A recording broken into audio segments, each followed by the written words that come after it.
KYU-TV, its management, or WKU.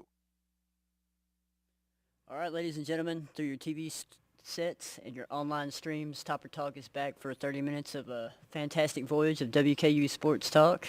Back in the fold, the full crew is back. I'm happy to see us all back intact, man. Woody, you've been gone the last 2 weeks, so doing some soccer coaching. Coaching Russellville soccer, it's keeping me pretty busy. How did that go? We're getting there. The team hadn't had a team like the last 3 years, so we're sort of rebuilding the program. Okay. Making progress for sure. There you go. Got to make progress every week, man. That's Make right. it better. Of course, I'm Sean Williams, along with Shane Bearden. Hey, y'all. Like we said, Woody White's back in the house. The crew is back in full tact, and we got lots of good stuff to talk about, namely a nice 19-7 win over Navy Big on win. Saturday. Big win. Definitely a good win. So what did you guys think about it, starting off with you, Shane? Well, I think Navy is actually the best team we've played this year, honestly. What about Tennessee, man? I think Navy overall is a better team than what Tennessee is. We'll see. There's they only still a played lot 2 of games. there's still a lot of season left to go. I will say but they are the most tricky offensive team that we they played are. this year. But anytime you can take an offense that's as dynamic as the triple option in Navy, coming to the game averaging 400 yards rushing and 500 plus yards of offense every game, and we held them to 186 with only 107 on the ground. I mean, that's a pretty big deal. Yeah. So, our defense stepped up. Of course, they should have had it, handled pretty well considering they've been working on it since spring ball. So, I think if we can handle the option of Navy, I don't see Army being a problem either because I don't think they're as talented as Navy is. So, I think, I'm proud of the defense and the way they stepped up. And, I thought the offense looked efficient. And Antonio came out, did what Antonio does. The Antonio that we are used to seeing from Yep. last year, getting a lot of carries. Yeah, he got a getting lot of yards. carries.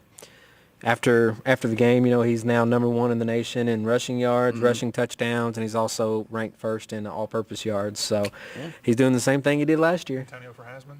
Antonio for Heisman. Well, I think we need to be. I think we need to be undefeated at this point. Honestly, think for any player like Antonio to get a Heisman playing on a Sunbelt team, you really have to go undefeated. You have to go undefeated and get in the kind of break that BCS game. BCS Yeah, barrier. home run. It's a dream. Sorry, guys. It's good dreams, man. It's good dreams to have. He might get invited though. I mean, there's always that option. So, but yeah, like you but said, we can go for the Paul Hornig Award, right, or the Yeah, Doak yeah. Walker running back award yeah, or something you can like go that. for those. I think he could have a legit shot of winning that if he keeps it up this season. But obviously, like you said, defense played really well. Of course, not right off the bat. Navy takes their opening possession, 10 plays, 67 yards, scores a touchdown, gets that early 7-0 lead. But then, after that, they tightened up and, kind of filled their gaps and knew their roles. And like I said, a lot of it paid off. Really, I kind of said this in the post-game write-up I did for Rivals is really the biggest contributing factor for the defense playing so well against Navy's offense was Bobby Petrino because he allowed 15 minutes of practice time every practice since the spring for the WKU defense to practice the option. So, I mean, they were well prepared for it whenever Navy came into town, and, they were prepping for this week, but they already had a lot of prep in front, behind them too. So. Well, and you saw, a little bit in the Morgan State game of Fishback coming in and running a little read option offense. I mean, obviously it's not to the same effect of what Navy does, but that just shows that our offense has been running it a little bit too and helps, of prepping our defense. So that might be, a little wrinkle we can throw in here and there on the offensive side of the ball down the line as well. Yeah, definitely. And you saw, of course, Brandon Dowdy starts the game. Did that surprise any of you guys? It didn't really surprise me. No, it didn't surprise me. It had to be the move. Yeah, and I mean, really, I think, kind of talked about it on last week's show. I think, the Morgan State was kind of like a live in-game rehearsal. Yeah. I think Petrino really just wanted to see what the freshmen could do. Porter, or not necessarily freshman, but Porter, the freshman, and then Fishback, the JUCO. I really think he wanted to see them get snaps and see what they could do running the offense and everything like that. And like I said, Dowdy came in there and went 7 for 7. I think there wasn't really a big doubt that he was going to not be the starter for the Navy game. Of course, he came in there, was really efficient with the ball. The offense really did struggle there, especially in the first quarter. I think they only had 42 yards total offense. First time all season we hadn't scored on the opening drive. That was kind of a letdown. They had that 3rd and 1 play, and of course, Petrino said after the game in his post-game presser, he said, he went a little conservative on the 3rd and 1. He's like, I regret doing that because, he always wants to score, right off the bat. So he's like, I got a little bit too conservative on the 3rd and 1 play and should have got a little bit more aggressive on that, but. obviously, like I said, they struggled there at the first, but then you saw kind of like midway in the second quarter, they started to kind of get it together. Got that field goal. And, of course, they were driving there at the end of the half. And, of course, Schwetman missed that field goal. That's the first field goal he's missed in a long time, too. Yep. So, last year we were talking about how the field goal game was struggling. But Schwetman's done a really good job, since about midway last season till now. He kind of shanked that short one. But you could kind of see the offense getting a little bit of a flow of the game. And, of course, second half, Antonio Andrews does what Antonio Andrews does, and he takes over games. And I think Petrino kind of realized that. He said, let's feed the stud. The stud's Antonio Andrews. So I think a thing with Dowdy too. We were talking about the quarterback changes and who we thought would start. Like I said last week, I thought that maybe the whole starting Porter and getting them the everybody playing time and opening the position back up. Might have been more of a wake-up call to Brandon, that he needed to start running when he got flushed out of the pocket and, not taking time, which he did. it's funny you say that. He did do that a couple of times. And But every time was negated by a holding penalty.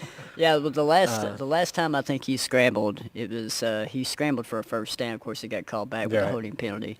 But it was funny because I was on the sidelines and he, come over there kind of where I was at. And after he went out of bounds, he was kind of smiling and laughing whenever he did it. It's like, man, I can do this. I can scramble, man. Yeah.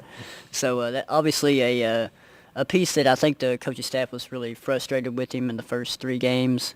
And, of course, he kind of showed that he can scramble around when there's some lanes there. And I think he was a little hesitant, too. Like I said, the knee injury and things like that. So I think he made it a point to kind of scramble whenever he could. And he did it successfully. Like I said, they got called back for penalties, unfortunately. But still, he showed that ability that he can do that. And like I said, going 25 for 31 passing, too, being very efficient, I think that really impressed the coaching staff as well. So I think there's going to be, we'll see Brandon Dowdy being the starting quarterback from here on out. I think it's nice for me to see, I think, the coaching staff sort of make adjustments back to what Brandon's strengths are, I think. And then, obviously, our running game is a huge strength of the team. Yeah. So, just sort of working the offense around what we're good at and how we can be successful that way. It was, we saw the Tennessee game and even like South Alabama, too. I think we got a little too happy with the pass sometimes and threw it a little too much. So I think it may not be the Petrino way to do things, but I think he sort of swallowed his pride a little bit there and gone to, what our strengths are. And I think you've definitely seen that pay off the last 2 weeks. And our receivers, it was pretty obvious against Navy. I mean, they stepped their game up. There weren't drop passes like we've been seeing. And, I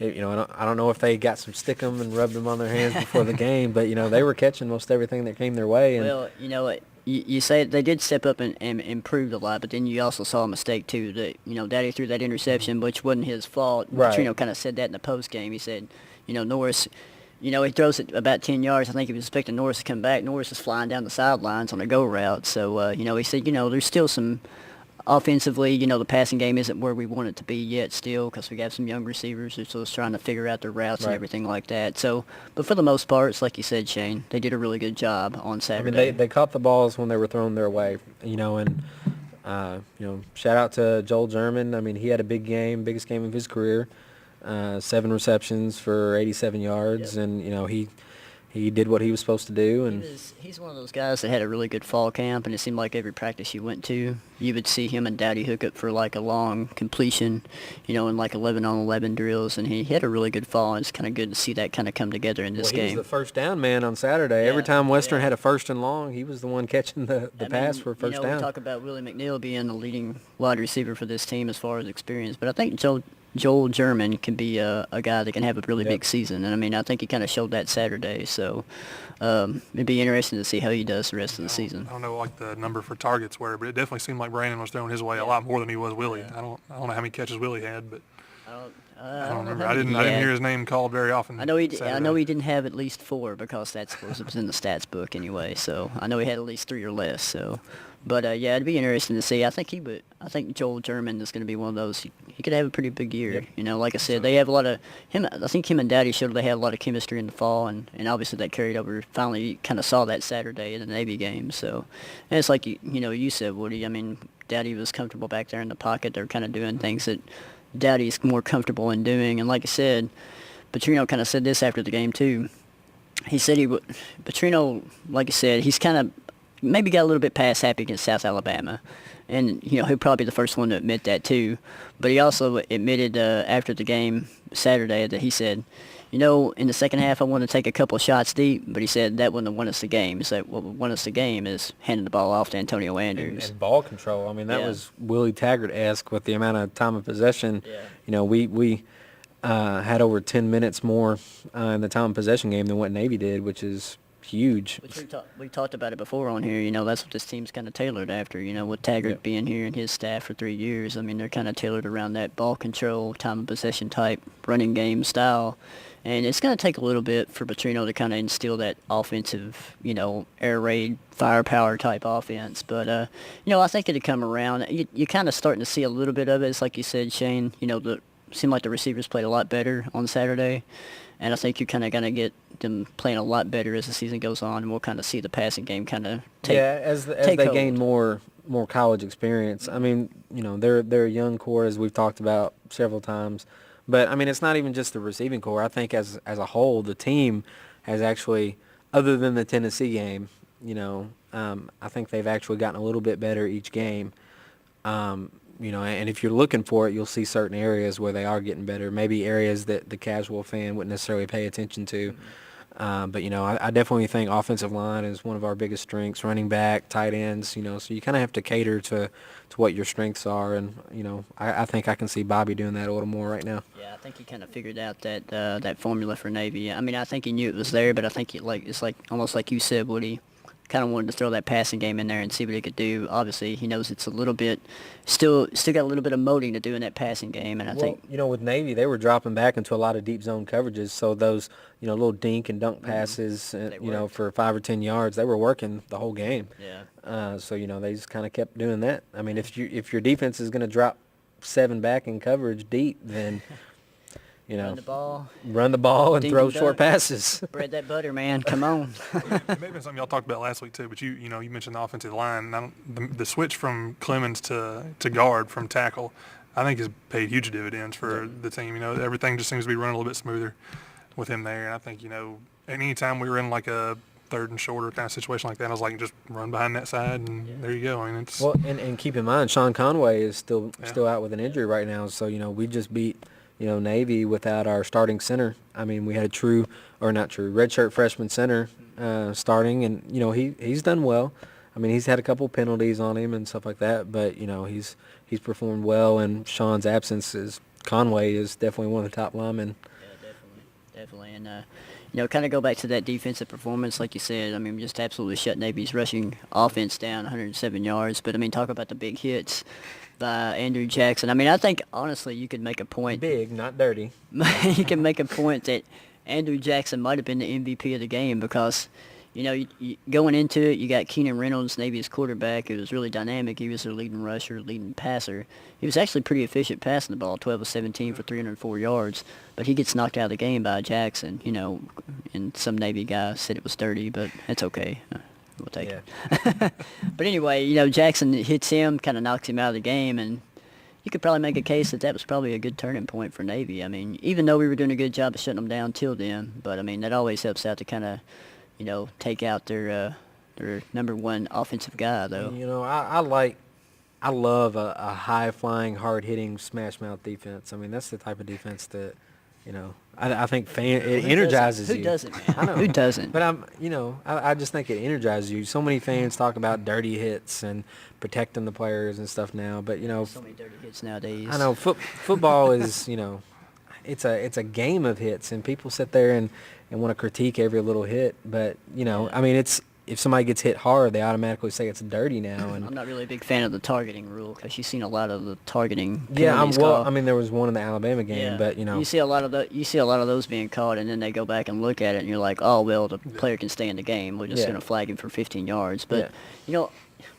a lot of people think there's a degree of targeting, and then there's leading with your helmet. That's why you wear helmets, to protect yourself, I mean, that's why you're wearing them, so. But I mean, they talk about targeting defenseless players and stuff like that. If you're a defensive back, for example, and a receiver goes up to catch it and they miss the catch and it goes flying, the defensive back's momentum is already going into the receiver. How are they supposed to all of a sudden, put the brakes on when they're flying as fast as they can to lay the hit? I mean, you just can't do it. Yeah, you can't, man. And if they're not leading with their helmet, I don't see how that should even be a penalty. But you had we digress. Yeah.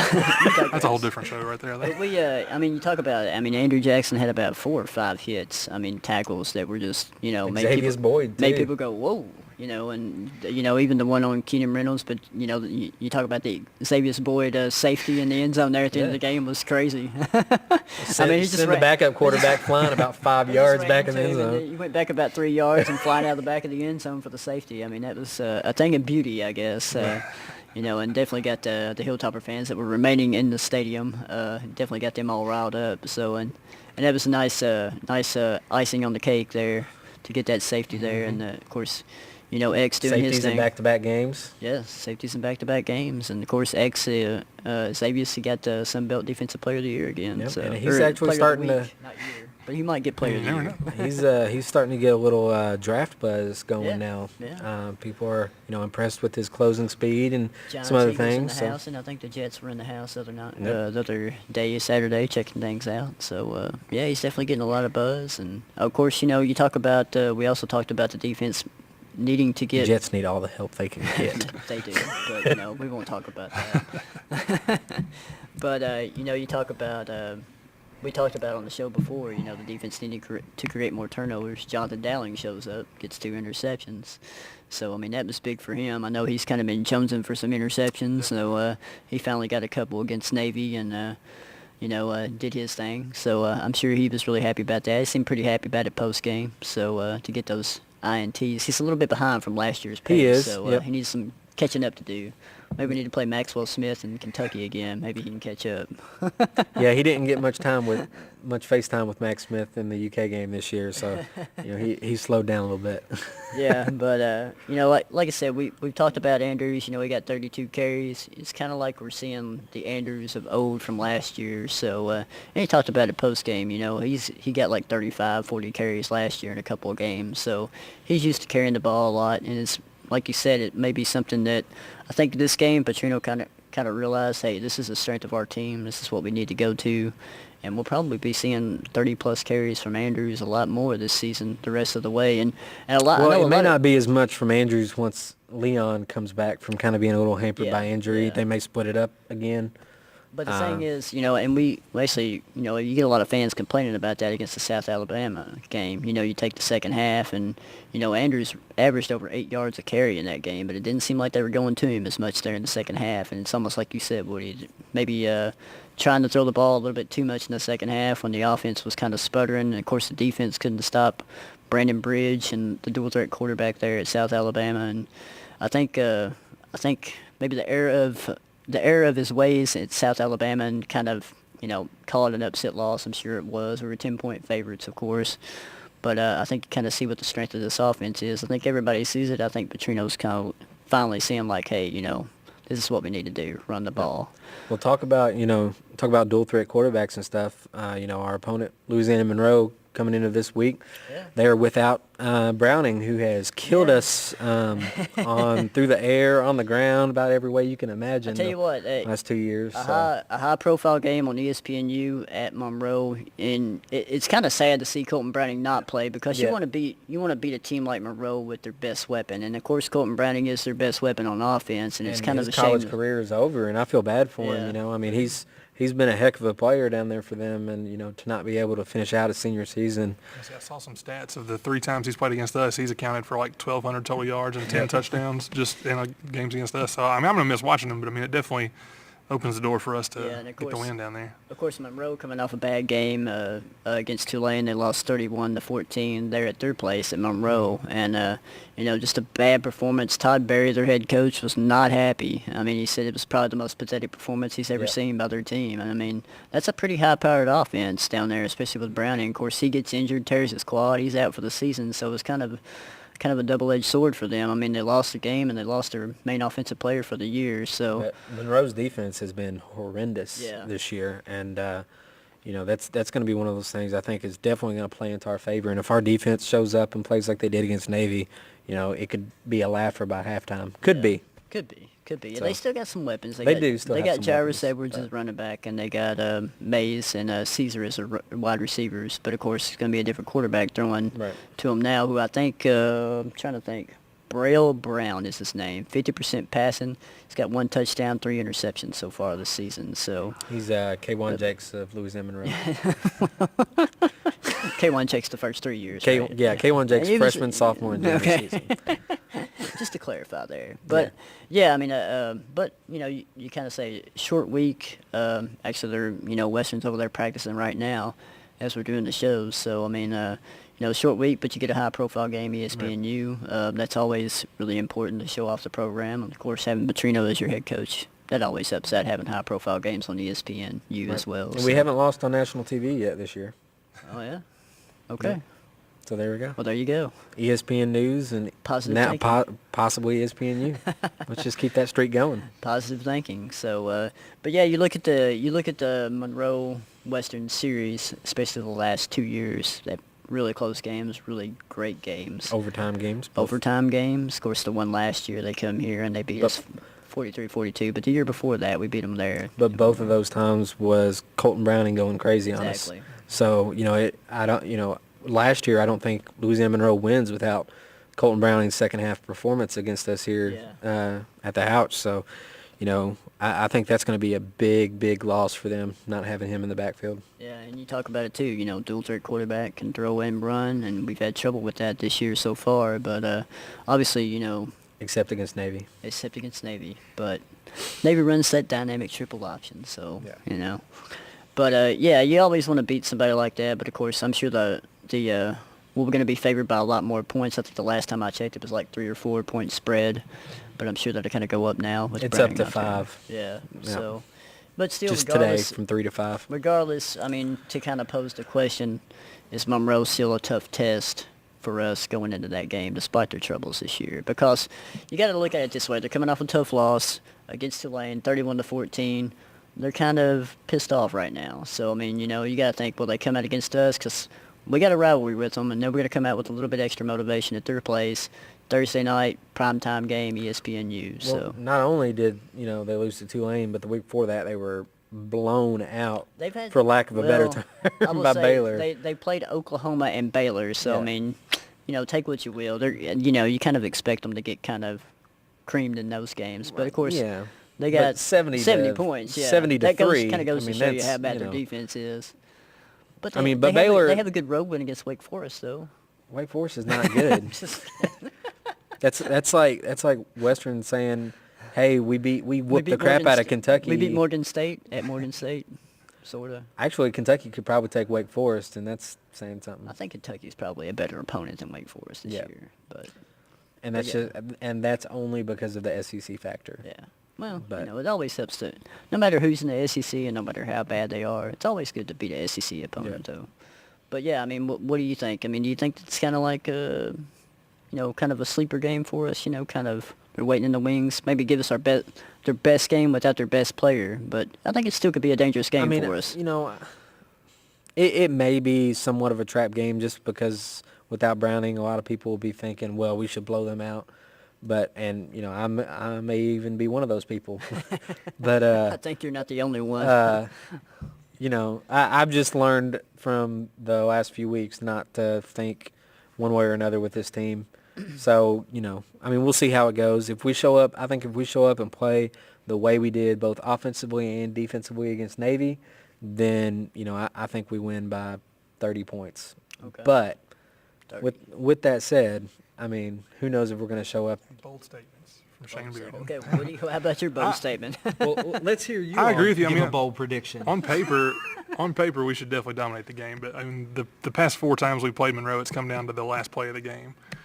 So I think yes, we should win. We should play. If we play the same way we did against Navy, I think no question we win pretty easily. But I think they're going to come out fighting. They're going to probably hear a lot of people saying that their season's over with now that Colton Browning's done, and they're probably going to have a point to prove because.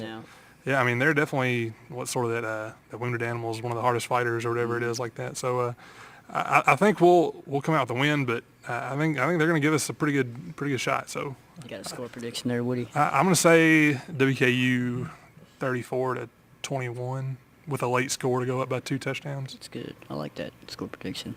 I'm thinking along the same lines as Woody. I don't think it's going to be a 30-point blowout. Well, I'm not saying it will either. I'm saying. No, I think you said that. I said. What was your what final? I What's your said. final score prediction, Shane? My Come on. final score prediction? All right, we'll say. What's WKU score? We'll say 38-17. 38-17. See, I'm gonna go WKU 28. Louisiana Monroe 10. Okay. There you go.